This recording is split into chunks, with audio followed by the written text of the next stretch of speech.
Le participe passé employé avec l'auxiliaire être et l'adjectif participe employé avec un verbe attributif reçoivent tous deux l'accord du sujet.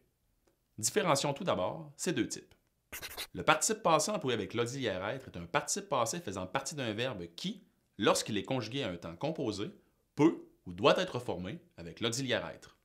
Prends, par exemple, les phrases suivantes.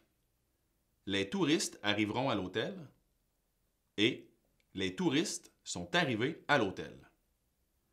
Alors que dans la première phrase, le verbe arriver est conjugué à un temps simple, le futur simple, dans la deuxième, il est conjugué à un temps composé, le passé composé.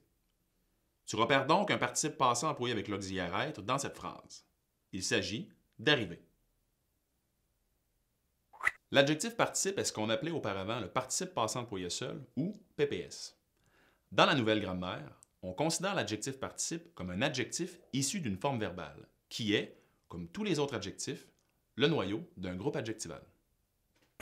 Comme bien les groupes adjectivaux, le groupe adjectival ayant comme noyau un adjectif participe peut occuper la fonction d'attribut du sujet. Il sera alors précédé d'un verbe attributif. D'ailleurs, tu remarqueras que le verbe être peut tout aussi bien accompagner le participe passé comme auxiliaire dans la forme composée d'un verbe ou accompagner l'adjectif participe comme verbe attributif.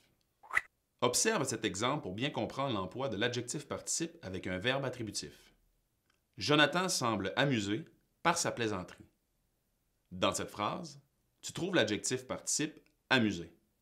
Celui-ci est précédé d'un verbe attributif sembler, ce qui t'indique qu'il s'agit d'un adjectif participe employé avec un verbe attributif. Maintenant, simplifions le tout. Qu'on soit en présence d'un participe passé employé avec l'auxiliaire être ou d'un adjectif participe employé avec un verbe attributif, la règle demeure la même. Le mot reçoit l'accord du sujet. Pour accorder correctement l'adjectif participe ou le participe passé, tu dois donc repérer le sujet et identifier le genre et le nombre de son noyau. Pour trouver le sujet avec lequel tu dois accorder le participe passé ou l'adjectif participe, l'encadrement par c'est qui ou par ce sont qui est très utile. Voici un premier exemple.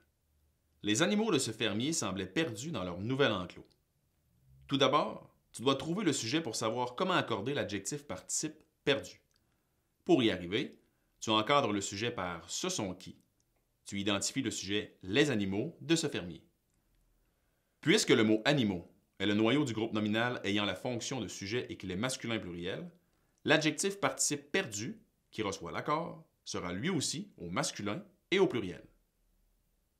Voici un deuxième exemple.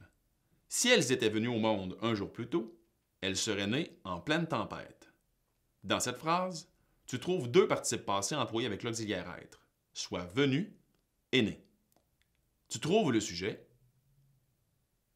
et tu constates que, dans les deux cas, les participes passés s'accordent avec le pronom sujet « elle », qui les précède et qui est féminin pluriel.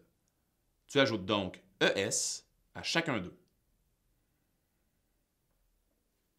Finalement, n'oublie pas que l'auxiliaire être et les verbes attributifs peuvent être conjugués à différents temps. Sois conscient de cette réalité pour mieux les reconnaître.